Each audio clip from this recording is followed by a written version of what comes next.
Sheva Alomar.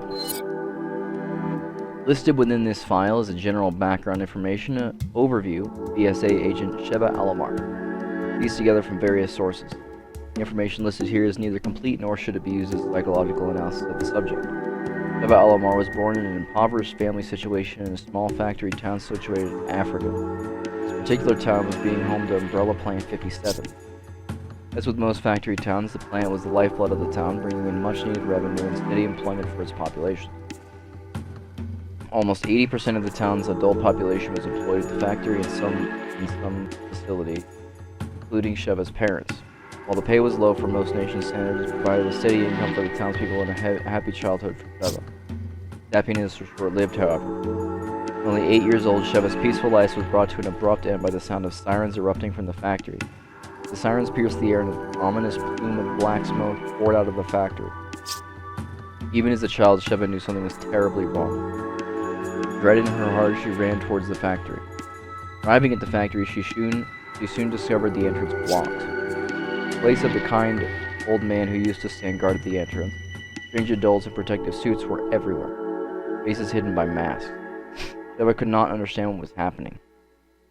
I realized years later that they were wearing anti-biohazard protective gear, part of Umbrella's special forces. I may have not understood the muffled voices emanating from beneath those masks at the time.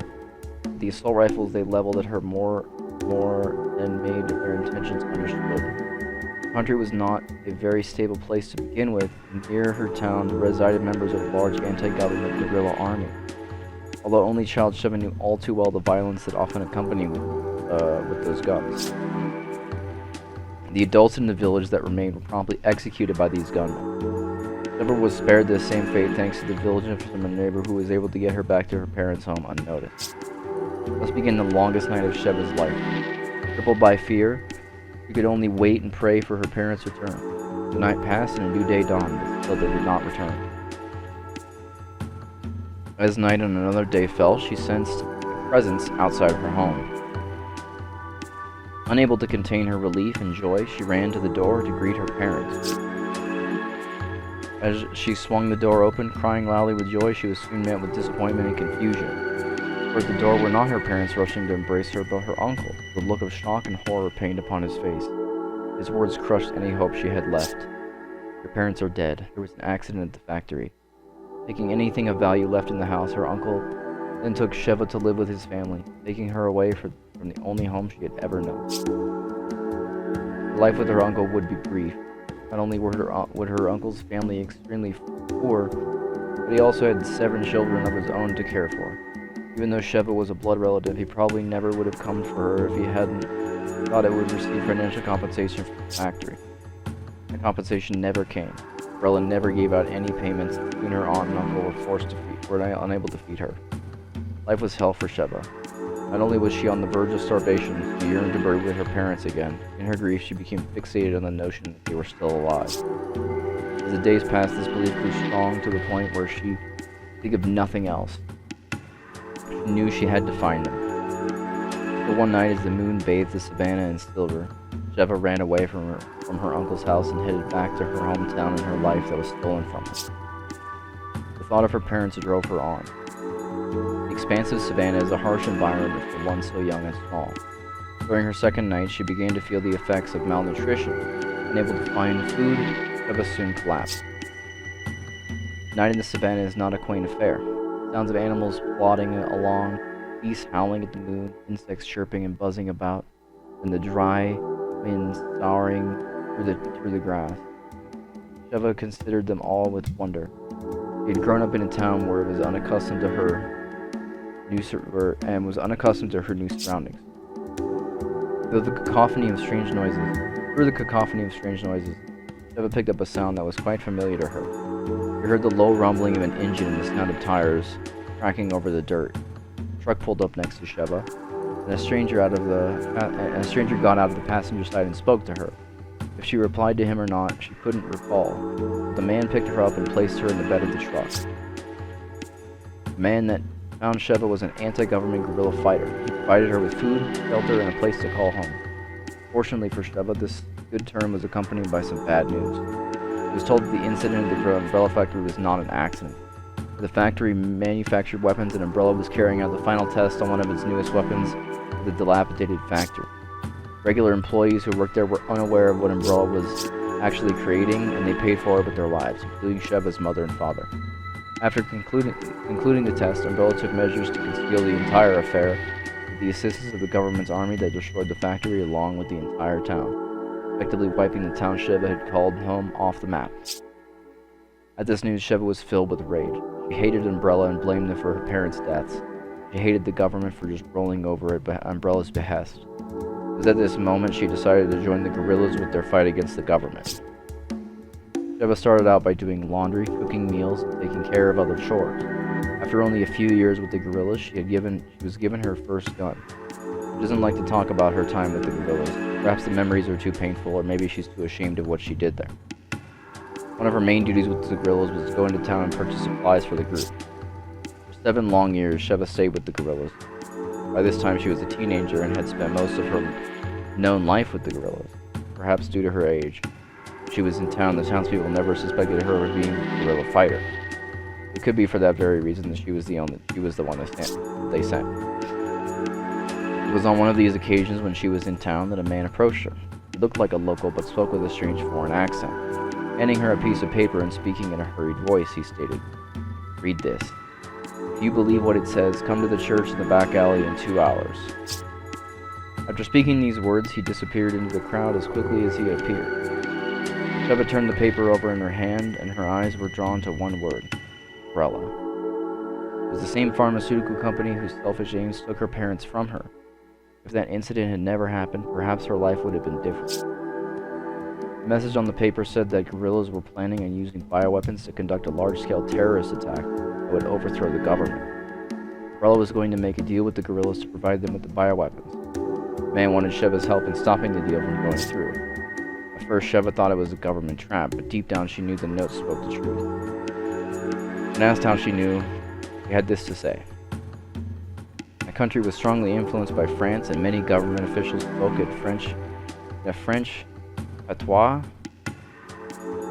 This man was different. I couldn't place his accent at the time, but somehow I knew I could trust him."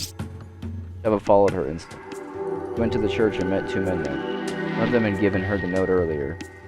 The other wore a suit with no tie and said that he was from the U.S. government. Wesker? What the man in the suit wanted seemed straightforward enough: the apprehension of the representative from Umbrella. From what he said, this particular person held the key to causing an irreparable blow to Umbrella, but in order to arrest him, they needed Sheva's help. As long as they got their man, they wouldn't do anything to her or her fellow guerrillas. Even if they did not succeed in arresting the man in question, they promised not to turn her or her companions over to the authorities. The man in the suit's offer seemed credible. Could she betray those who had been like family to her?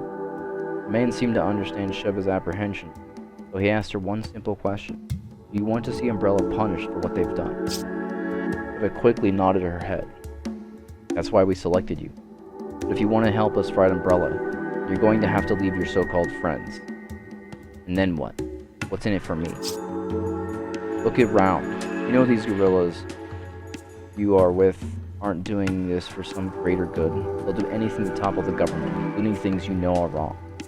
Help us and you can finally do some good for the people of your country." "And what makes you think a 15-year-old girl can help?" "Someday you'll learn that age means very little. A person's life is not defined by age, but by the choices they make. You have the chance to fight for something here that goes beyond just you, something that affects the entire world. Can you really walk away when so much is at stake?" Sheva would never forget these words. 3 days later, the Special Forces team arrived at the location where the deal was taking place. Sheva had left the door to the building unlocked, and she wore a wire so the team on standby could hear what was taking place. The operation was a success. The target from Umbrella was quickly apprehended and taken away. Sheva and the guerrillas were taken to an American consulate there to be released 2 days later with no charges pressed, just as promised. Recognizing Sheva's abilities, or perhaps moved by pity, the man in the suit offered Sheva the chance to start a life anew in America. With nothing left in Africa for her, Sheva decided to take him up on this offer. Shortly after arriving in America, Sheva's high intelligence and drive quickly became apparent. She surpassed any and all expectations, leading to even learning English to a native level in a mere 6 months. Within 2 years of arriving in the U.S., she'd enrolled at a university. Graduating with high honors from her university, her legal guardian, the man in the suit, suggested that she join the newly formed BSAA to help others as she had been helped. Umbrella had already been dismantled many years prior. Sheva had not let go of your hatred toward them and all others like them. After completing basic training, she was assigned to a unit led by Josh Stone, where she trained with his unit for 8 months, learning everything she would need to know about surviving in the field. After the completion of her training, she was handpicked to become a BSAA agent. She is currently involved in operations throughout the world.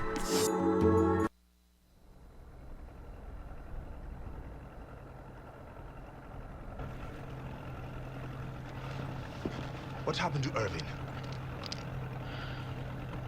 Dead as fuck.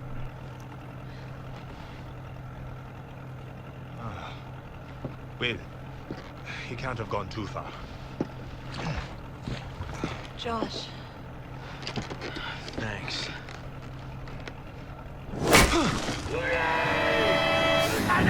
The man. Thank you later. We got company. I'm on it. They never stop. They never leave us alone. These motherfuckers. Here we go. Hang on tight.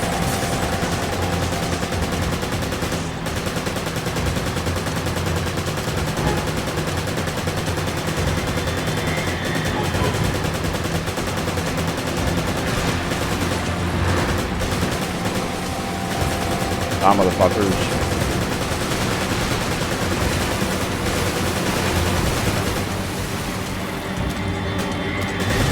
Oh yeah. It's just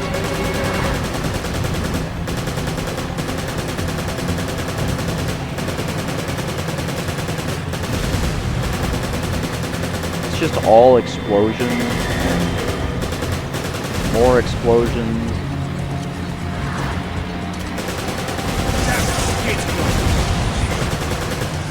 See what you two can do to keep it open.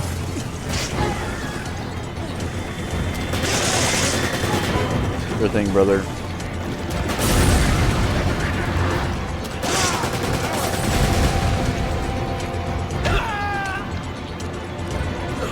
Wanted to jump, but that works too.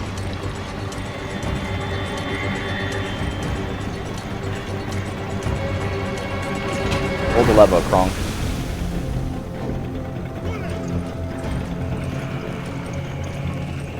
You're not gonna pull on through and let me like get on that side.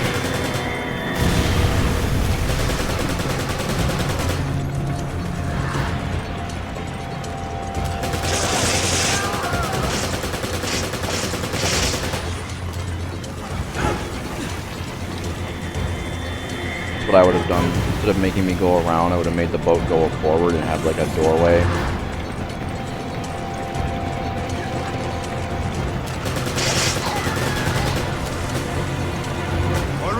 Let's go! Send us forward.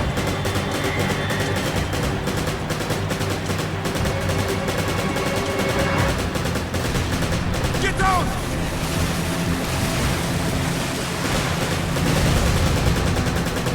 Another pipe! Get down! He did not crouch that time. I'm not sure why.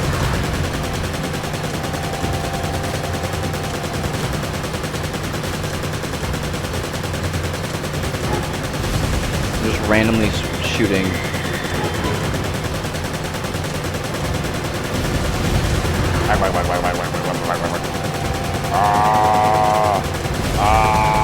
You ready for me? Another gate. Okay, you two know what to do. Let's go 2B.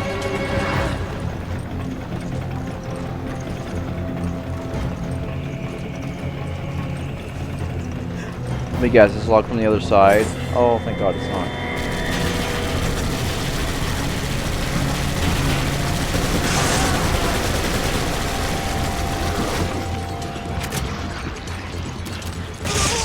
Sheva. Roger. Get the lever over there. There's a little bit of a turret problem that we have. Let me go take care of that real quick.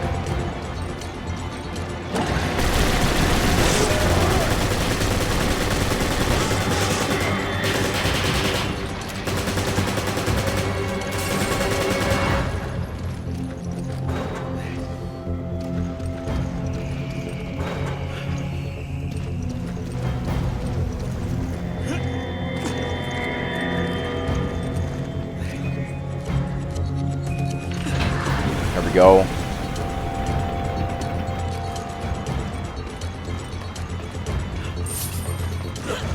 Oh my god, Sheva.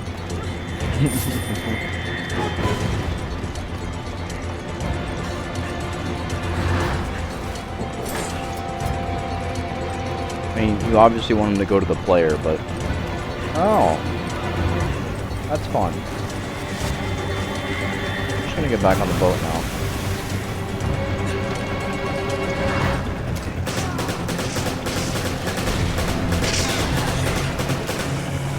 Go, go, go. Then let's go get this Irving.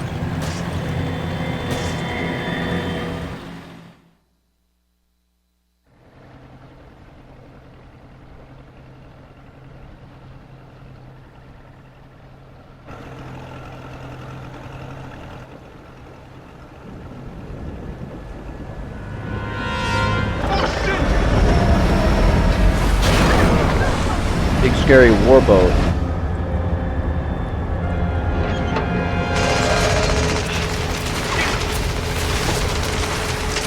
Bunker brain.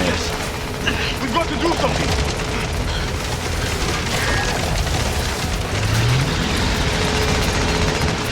We gotta get aboard that ship. Hold on. Be ready. Good, Shepard.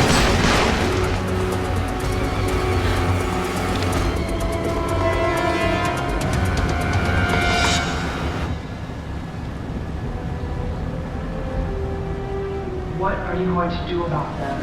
You're just one of Excella's playthings. It was your master who was supposed One to more take time. What are you going to do Say about it them? here. All right. I'll handle Use it. it. This. The Amber? I just want to know what happened to it. Won't you two just die already? You're making me look bad. Who do you think got this entire operation off the ground? Research like this doesn't fund itself, you know. Yet everyone looks down on me. But not anymore. Don't do it! He injects himself with G-Virus. With the Las Plagas.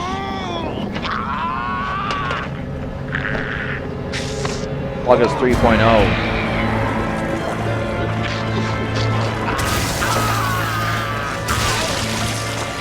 That's not good. I'm far beyond anything you could ever hope to become.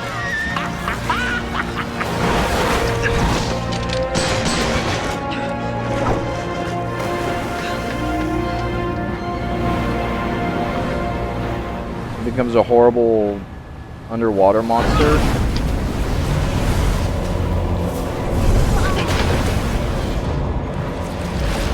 Great. That's great. That's good. Wow. Giant boss bug. Oh. Extreme makeover.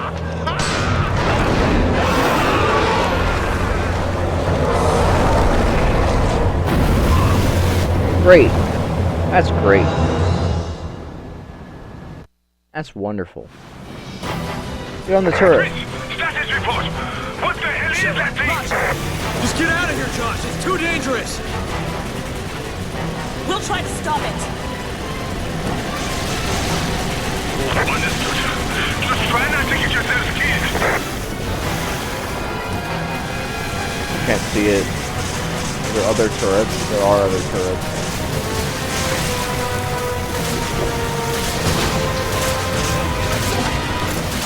What do you mean overheat? I have F7. I have no overheat. Oh, it's a rocket launcher.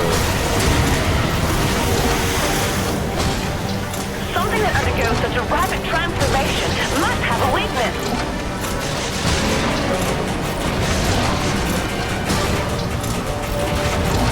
Don't worry, I know all about the G. Oh! The G virus' obvious weaknesses.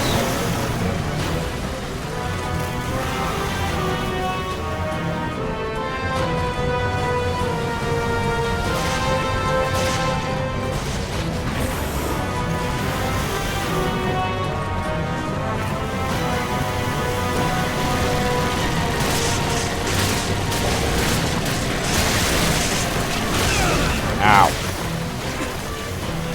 Little ribbon claws.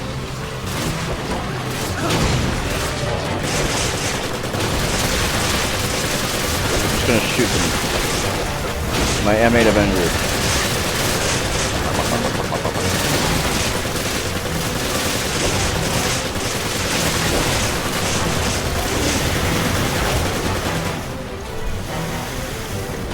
Come on, brother.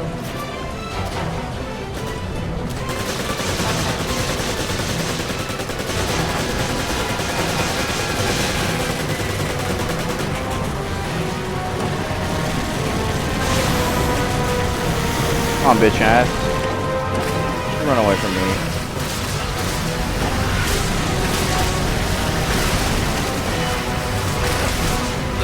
Ew.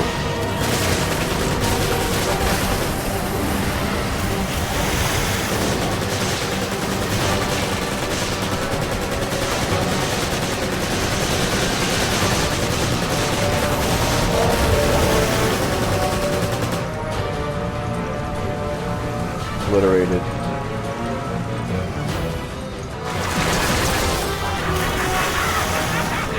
Oh, he's terrible. There's a little weasel! He is a little bit of a weasel, isn't he?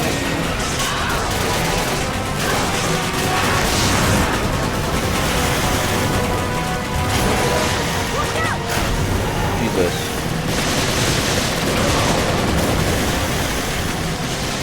To be. Get them stuck here. I'll never be free.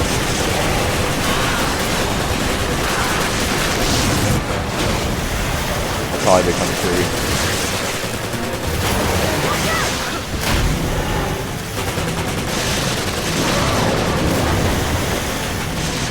Come on, clear yourself.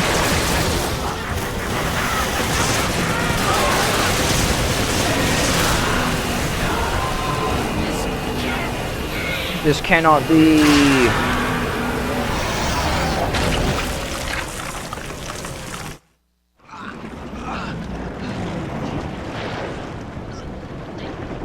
Tell me what you're planning to do. Damn, Excella! I guess I wasn't worth the good stuff. Excella. Where is this facility? Answer me. What is the Ouroboros project? You say, yeah. Wow, you two are just on top of everything, aren't you? The balance of the oil's changing and you're completely oblivious to it. What's changing? What are you talking about? Is it the Ouroboros project? Is that it? No one can stop it. Ouroboros is about to change everything we've ever come to know. Chris! You're Chris. What's so funny? How do you know about me? Oh, your answer's a wait ahead, Chris. In that cave. If you can survive long enough to get them. Italian's not so bad, but it's not gonna change anything. You're still screwed! We're wasting time here. Chris!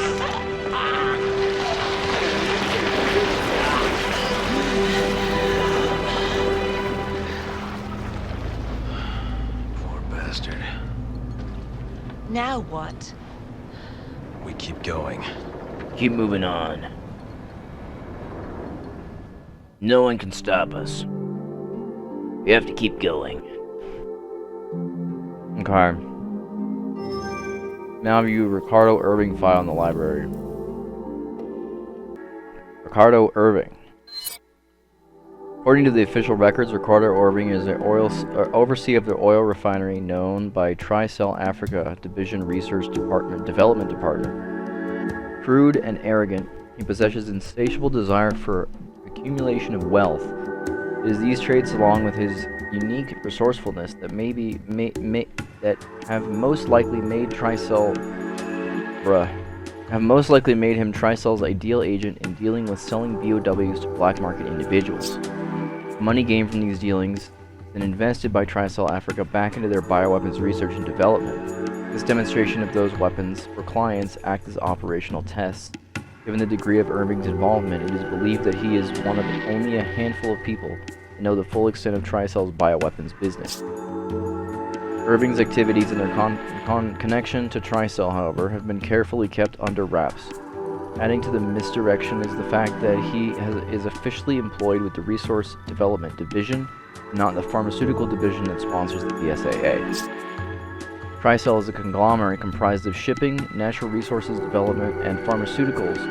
Each division runs on its own capital, and as such could all be considered separate entities under one parent company. Also of note are the divisions that exist between each of Tricell's branch offices. BSAA, learning of Irving's latest detail, they view it as illicit activity conducted on his own and without support from Tricell. BSAA's mission, therefore, was not to fight biological weapons, but to apprehend a smuggler involved in an illicit deal. Irving was able to exploit that misconception to the fullest. Irving was informed of the BSAA's mission, changed the location of the deal to a mine outside of the Ijuju Autonomous Zone, KAZ. When a BSAA team arrived at what they thought was the deal's location inside the KAZ, they walked into a trap. Before the team had arrived, the improved version of Las Plagas was released upon the populace of the town, transferring most of them into Magini. This intel was acquired by Alpha Team, later confirmed to be the data recovered from the backup team, Chris Redfield and Chef Alamar, prior to Irving's deal. It appears that a sample of the Ouroboros virus was also released upon Alpha Team's arrival and was responsible for the termination of Dan DeCant's team. Irving did not take into account that the Ouroboros would be engaged and defeated by agents Redfield and Alamar, nor that the hard disk and its data would be seized. The data obtained from the hard disk allows the two agents to proceed with the actual location of the Irving's transaction, the mine. Confronted with that reality, that his plan had failed, Irving was forced to take the following actions. First, he contacted his partners in the transaction and requested to delay the deal, after which point he went to the mine to retrieve any documents and materials relevant to the transaction. It was at this point that Redfield and Alamar found him. However, it was obvious that he had a backup plan for such a contingency. Irving escaped thanks to the help of a hooded figure he had on standby. Two agents were left to deal with the bat thing that comes out of their heads. It was originally intended to be used in the transaction. It is thought that Irving released this BOW on the agents in retaliation for disrupting the transaction and not to aid in his escape. It was becoming apparent by this point that Irving's mental stability was in question. Whether his irrational behavior was brought on by the interference of his agents, or if the increased stress only brought out his true tendencies is unknown. Irving's situation, however, would digress even further. After escaping from the mine, he was soon discovered by Captain Josh Stone's Delta team outside in KAZ. In order to escape, Irving unleashed Nezdu, confirmed to be based on the El Gigante BOWs used in Europe, the giant things. The thing that we fought there, so that is related to those giant things. Frustration of losing two large, valuable BOWs, such sort of success must have been keenly felt by the avaricious Irving. After reaching the conclusion that there was nothing more he could do, Irving plotted to escape with his accumulated wealth. He was soon overtaken by the hooded figure who provided him with a vial containing Las Plagas. This was to be his punishment for his failure. He was to administer this on himself in order to fight the two agents. This vial contained a Las Plagas variant known as a control plaga. According to BSAA intel, the use of the control plaga has been documented by Leon S. Kennedy in Europe. Control plaga differs from the... Oh my god, it's going to go into it again. The control plaga differs from the common form and does not take over the host's rational thought process. Another difference being that it causes extreme transformations of the host. As such, control plaga hosts must resign themselves to never being able to live a normal human again. In a last-ditch effort, Irving detonated the oil refinery, but unfortunately for him, the refinery was virtually dry at the time, thus limiting the size of the explosion. His hope was that he could destroy all the incriminating evidence and kill Agents Redfield and Alomar, so he would not have to resort to using the control plaga. Irving was left with no choice but to administer the injection on himself, at which point he underwent an immense and rapid transformation. But even the power he gained from that transformation did not avail him. He met the end at the hands of the two agents.